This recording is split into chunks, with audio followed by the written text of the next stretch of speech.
Bismillahirrahmanirrahim. Assalamualaikum warahmatullahi wabarakatuh. Pemirsa yang dirahmati Allah, marilah kita simak ceramah dari Buya Arus Yasim dengan tema rahasia agar rezeki selalu bertambah. Sebelumnya marilah kita berselawat terlebih dahulu. Allahumma sholli ala Sayyidina Muhammad wa ala ali Sayyidina Muhammad. Selamat menyaksikan. Al-munfarid bil izzati wal jabarut arafi lis sama' bi ghairi imad. Al-muqaddir fiha arzaq al-ibad. Lihat langit ada tiangnya nggak? Kok nggak runtuh? Siapa yang mengangkatnya? Allah. Di sana Allah sudah tulis rezeki kita. Imam Ghazali dalam Syarah Asmaul Husna, judulnya Al-Maqsad Al-Asna fi Syarhil Asma'il Husna, kata beliau, Ar-Razzaq, Allah yang maha berizki, maknanya dua, rezeki zahir, materi, atau batin, immateri. Rezeki zahir, minum, makan, menikah, mobil, rumah, sehat nggak nih? Sehat ya, alhamdulillah. Walaupun hujan-hujan begini, ini biasanya hujan kadang-kadang, terus banget malam ini nungguin Pak Kasat ya. Saya kaget, bawa tasbih dia, bukan bawa bedil, bawa tasbih di kemana-mana. Semoga beliau ikhlas ya, amin ya. Biasanya udah punya mursyid tuh begitu biasanya, tapi belum bercerita sama saya ya. Di langit al-muqaddar fiha arzaqul ibad. Di langit itu Allah sudah takar rezekinya hamba. Maka rezeki kita bukan di tempat kita bekerja, rezeki kita bukan oleh orang tua, rezeki kita bukan di penguasa, rezeki kita bukan pada para pedagang, rezeki kita ada di langit. Udah ditulis. Saya menyampaikan kisah biasanya untuk bab ini. Murid dari Rabi'atul Adawiyah, namanya Rabi'atul Basriyah. Biasa perempuan di mana-mana selalu galau masalah rezeki. Apa yang dimakan besok? Nanti anaknya kalau lahir sekolahnya pakai apa? Pasti itu jadi polemik di mana-mana. Walaupun ning atau bunyai. Kalau di Sunda nyebutnya kalau ning apa? Nyai? Nyaina. Ya, walaupun dia nyaina, nyaiha, nyai itu sama semua. Urusan begitu semuanya sama. Ini Rabi'atul Basriyah, murid Wali Kutub. Murid Wali Kutub masih resah, risau. Kata jemaah tabligh, risau. Yang dirisaukan bukan gimana ngumpulin umat ke masjid, yang dirisaukan besok makan apa. Sampailah wiridannya baca surat Az-Zariyat, wa fis samaa'i rizqukum wa ma tu'adun. Terhentaklah Rabi'atul Basriyah ketika dengar dan baca ayat ini. Oh, di langit sudah dijamin ya, di langit ada rezekimu, wa fis samaa'i rizqukum wa ma tu'adun, dan semua yang dijanjikan untukmu. Percaya nggak sama Al-Quran? Saya benar. Antum gak usah khawatir besok makan apa. Yang penting kerja-kerja, ambil asbab, rezeki masa depan kita serahkan kepada pemilik langit dan bumi. Insya Allah. Kawan saya pemilik apa namanya, kalau mobil ngumpul-ngumpul banyak tuh apa namanya? Pura-pura bego ya. Showroom. Kata orang kalau lagi musim pandemi banyak yang tutup, dia malah nambah 2. Saya juga bingung ketemu dia. Kan banyak yang tutup tuh di Tanah Abang, dia malah buka. Oh, berarti Allah lagi putar-putar rezeki nih. Nah, diputar aja. Al-yawm nudawiluha bainan nas. Hari keberuntungan itu Allah kilir aja. Giliran dapat bersyukur berbagi, giliran nggak dapat ya urut-urut dada lah. Baik. Jadi yakin kepada Al-Quran. Jangan pernah meragukan rezeki dari Allah. Yang penting ambil asbabnya. Dagang-dagang, ngajar-ngajar, ngantor-ngantor, apa terserah. Yang penting harus ada asbabnya. Selevel Nabi Muhammad SAW. Itu tangannya chipnya surga, fingerprint surga di tangan Nabi. Wallahi, apa yang beliau mau lewat tangannya selesai. Tapi ketika musim perang, paceklik, habis semua bahan, Nabi mesti ada asbab. Maka dikumpulkan air, dikumpulin cuma saja satu gayung. Nabi begini kan, keluar air dari tangannya. Tetap harus ada asbab. Kalau nggak nanti orang menyembah Nabi Muhammad SAW. Sayyidina Aisyah ketika ingin menyembuhkan orang nggak pakai asbab, nggak pakai obat, nggak pakai syariat, kata orang Sunda. Syariat itu bukan syariat bahasa Arab. Ya, syariatnya berobat apa? Nah, itu dia. Paham maksudnya? Nah, syariat itu asbab yang dimaksud di kitab ini. Itu mesti diambil. Kalau nggak nanti orang akan jumawa, gua mah nggak perlu kerja, rezeki datang sendiri. Tuh, sombong kan nanti.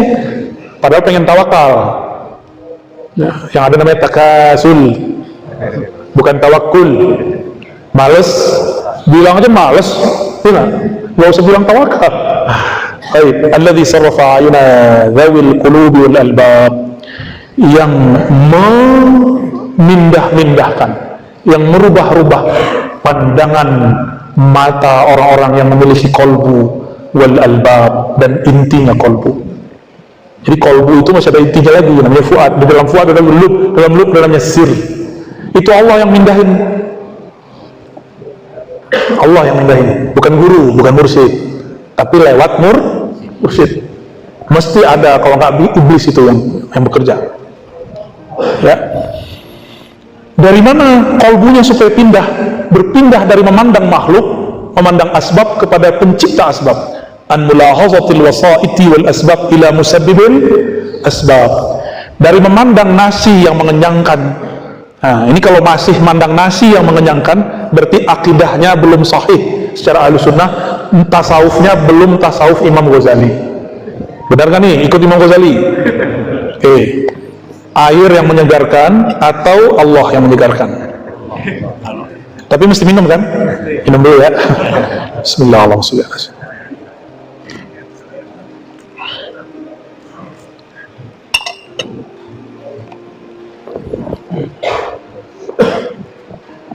Ketika terbersit di hati, ini sudah inti kitab nih, saya baru baca mukadimah tapi inti kitab ini.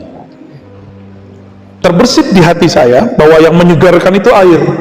Maka kata Imam Ghazali dalam kitab ini, itu syirik yang tersembunyi, syirik khafi. Gimana? Makan, terbersit bahwa makanan itu mengenyangkan, itu syirik khafi. Terus gimana caranya? Maka bacalah ini. Jadi orang baca mukadimah Imam Ghazali udah jadi wirid. Ini mukadimah ma'rifatut tawakkul, ini dia. Kalau orang sudah diberi ma'rifat tawakkul, bertawakal, beralih pandangnya dari nasi yang mengenyangkan kepada Allah yang menciptakan nasi. Akidah Ahlussunnah ada satu kelompok lagi namanya Mu'tazilah, jangan salah paham. Kelompok Mu'tazilah bilang Allah menitipkan rasa kenyang di nasi secara tabiat, secara hukum alam. Maka setiap orang makan nasi mesti kenyang, karena tabiatnya nasi mengenyangkan. Hati-hati, itu bukan Ahlus Sunnah. Itu ya, disebut dengan hukum tabi'i. Apa namanya? Hukum tabi'i inilah yang dianut oleh para filosof, oleh orang-orang fisika. Ini dulu yang dianut Ibnu Sina dan Al-Farabi, Aristoteles. Ini yang dikritik oleh Imam Ghazali. Maka Imam Ghazali membersihkan akidah Ahlussunnah dari pandangan-pandangan filsafat yang menyimpang. Jadi filsafat ada yang menyimpang, ada yang benar. Jadi gimana?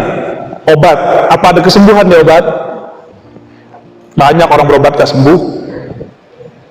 Allah tidak menitipkan kekuatan kesembuhan pada obat. Ini akidah Ahlussunnah. Tidak menitipkan secara tabiat kenyang dalam nasi, segar dalam air. Kalau nggak percaya, lihat orang mau sakaratul maut, minumnya banyak nggak berhenti, tapi dia nggak segar-segar. Pernah lihat? Di masa Rasulullah ada orang yang sudah membunuh banyak musuh di medan juang, tapi Nabi bilang dia masuk neraka. Sahabat gak ada yang percaya. Itu cuma urusan air. Air satu gelas nggak dapat. Dia bilang aus. Orang mau datang nggak kuat dia menahan sakit dan haus, karena dia menyekutukan Allah dengan air.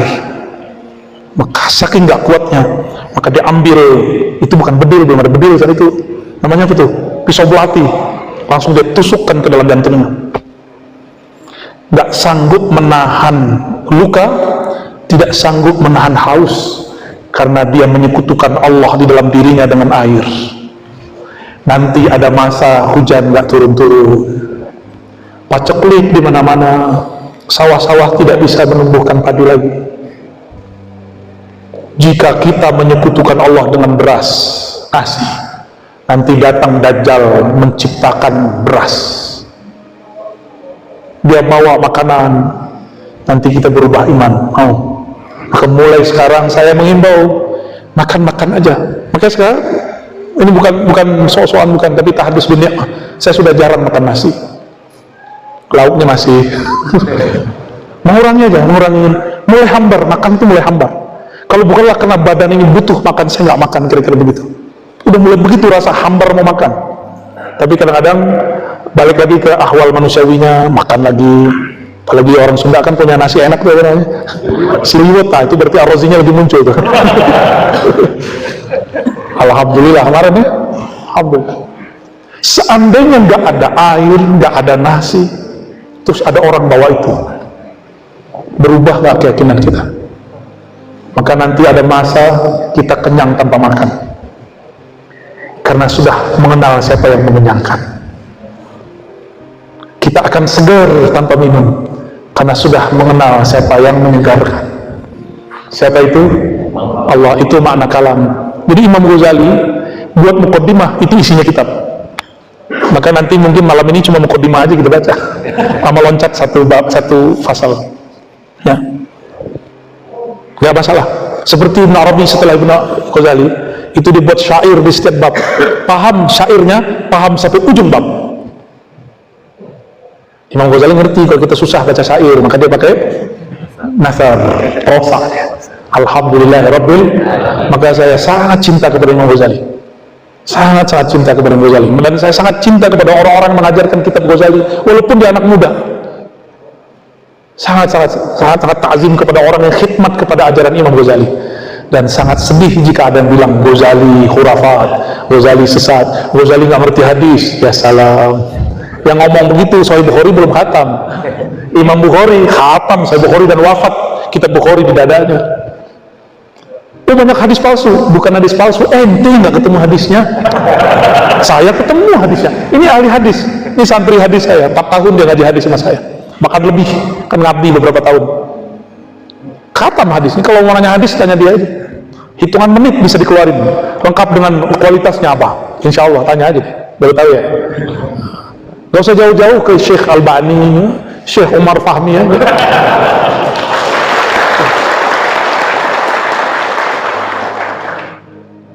Kenapa jadi tepuk tangan begitu? Bid'ah.